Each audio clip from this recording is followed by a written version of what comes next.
Las estafas y sobre todo las estafas telefónicas o las llamadas estafas virtuales han proliferado en el último tiempo. La pandemia ha permitido que muchas de esas estafas y las necesidades derivadas de la pandemia proliferaran mucho más. Muchas personas han sido víctimas en distintos lugares del país, también en La Pampa. Lo que voy a leer a continuación son declaraciones textuales del fiscal general de Segunda Circunscripción Judicial de La Pampa, Armando Agüero, que reproduce el diario La Reforma de General Pico. Dice: en su mayoría las víctimas son víctimas de los call centers de delincuentes que funcionan en comisarías, a mi criterio, dice el fiscal, con absoluto conocimiento de las autoridades de esas dependencias, ya que no puede haber semejante magnitud de hechos que se generan en el mismo establecimiento carcelario de Córdoba y que ellos no sepan nada, sobre todo teniendo en cuenta que les metemos allanamientos muy seguido. Partes de declaraciones que dio el fiscal general de Segunda Circunscripción de La Pampa hablando de estafas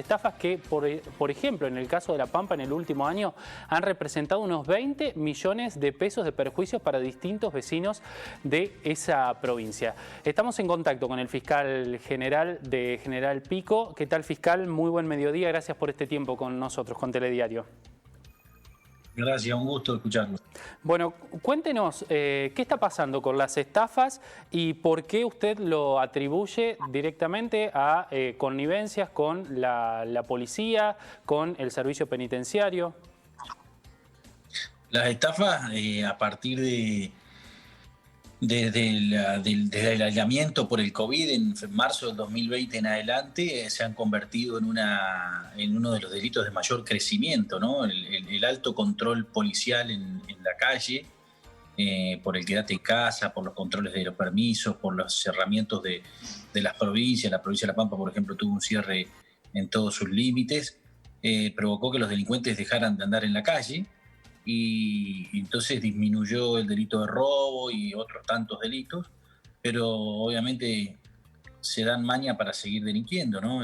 Porque es su oficio, es su ocupación. Así que la estafa se ha convertido en un delito que ha crecido, por lo menos en nuestra provincia, en un 200% respecto de los años anteriores, y sigue creciendo, porque es una modalidad que tiene un bajo castigo de un mes de mínima de prisión a 6 años, tiene una dificultad probatoria o de investigación muy compleja, una distancia entre el que comete el delito y el que lo sufre, una rápida rentabilidad económica porque usan cuentas telefónicas de líneas prepagas, y eso la hace súper tentadora como un delito de alta rentabilidad y de difícil persecución para el delincuente.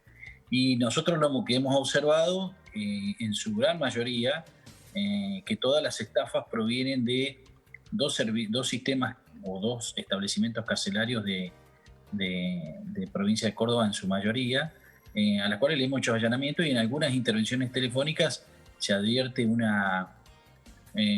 obviamente desde el punto de vista del delincuente que habla, una connivencia entre el delincuente y el personal que le permite llevar adelante ese tipo de actividades. En muchos casos tenemos personas que tienen hasta 15 unidades o aparatos de celulares y 30 líneas, con lo cual es muy difícil que se desconozca la existencia de uso de aparatología celular dentro de un establecimiento carcelario o penitenciario, sobre todo cuando muchos de ellos lo tienen prohibido porque tienen servicios semipúblicos, o en algunos casos a partir del COVID se les ha permitido el uso de la aparatología, pero acá vemos un uso desmedido.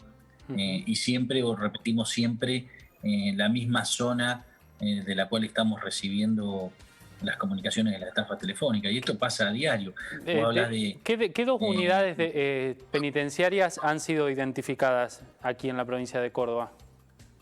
Y hay dos muy importantes y grandes, pero bueno, yo, como todo es materia de investigación, no voy a precisar de cuáles estamos hablando, ¿no?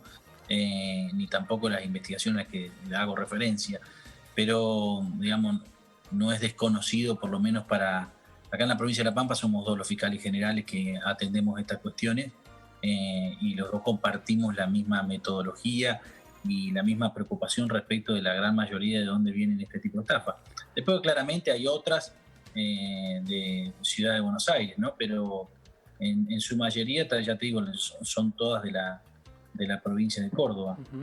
No sé si será por proximidad, no sé si será por una metodología que es la más práctica, desconozco la cuestión. Usted lo que señala es que es imposible que las autoridades no lo sepan porque ustedes han ordenado allanamientos y han logrado identificar esta gran cantidad de teléfonos en poder de una persona y de líneas telefónicas en celdas que son de máxima seguridad, supuestamente. Inclusive en celdas de máxima seguridad o en pabellones de máxima seguridad tenemos personas imputadas por este delito, lo cual resulta extraño que un pabellón de máxima seguridad no vaya a advertir con el debido control esta circunstancia. Bueno, más de 20 millones de pesos en un año representaron estas distintas estafas en la provincia de La Pampa. Claro, lo que sucede es que en la mayoría de los casos esas estafas consisten en que la persona tiene que ir a un cajero y una vez que va a un cajero le sacan la clave token.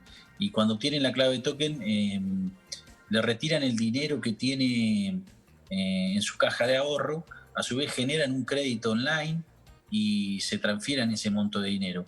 Cuando hace referencia a los 20 millones significa el perjuicio total entre lo que comprende el dinero que le han sacado de la caja de ahorro, o sea, porque lo tiene por un ingreso de sueldo o por un ingreso de alguna ganancia, más la consecuencia del crédito que le tomaron, que rondan todos entre 80 y 120 mil pesos los cajeros que se pueden hacer a través del sistema de home banking.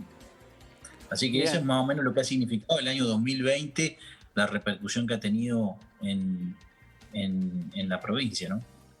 Bueno, ¿cómo continúa esto desde el punto de vista judicial y si hay alguna otra arista que se pueda tratar quizás a nivel interprovincial, a nivel político, que pueda detener esto, ¿no? Que para ustedes ya es algo consumado, connivencia. Nosotros tenemos, es lo que observamos, no es nada consumado, es parte de una investigación. Nosotros tenemos una fuerte campaña pública, mediática, de redes sociales y de medios gráficos y medios de televisivos y radiales, permanente desde el Ministerio Público Fiscal para advertir a la ciudadanía respecto de los cuidados que básicamente no tienen que recurrir nunca a un cajero de bancario hablando por teléfono, porque lo que pretenden es sacarte la clave token. Así que lo que hacemos es fuertemente apostar a esto como medida de prevención. Y después vamos adelante las investigaciones en las cuales nosotros observamos esta situación, digamos, claramente por la repetición de hechos desde el mismo lugar y en algunos casos de pabellones de máxima seguridad, entendemos a partir de lo que hemos estado observando de que no puede haber desconocimiento del personal de custodia, y si lo hubiera, el desconocimiento, evidentemente hay un descuido respecto de la vigilancia que debe ocurrir. Pero ya te digo, hay una fuerte tarea de prevención de parte del Ministerio Público Fiscal e inclusive en esto se ha sumado el gobierno de la provincia de La Pampa a través del Ministerio de Seguridad y el Banco de la provincia de La Pampa, que es uno de los bancos más importantes en la provincia, en difundir los cuidados para el tema de estafa. Problema que no solo de la provincia de La Pampa, sino de muchas provincias. La que vos le consultes va a tener una proliferación y una masificación del delito de estafa en este último año y medio muy importante. Fiscal, le agradecemos por este tiempo con nosotros. No, por el interés.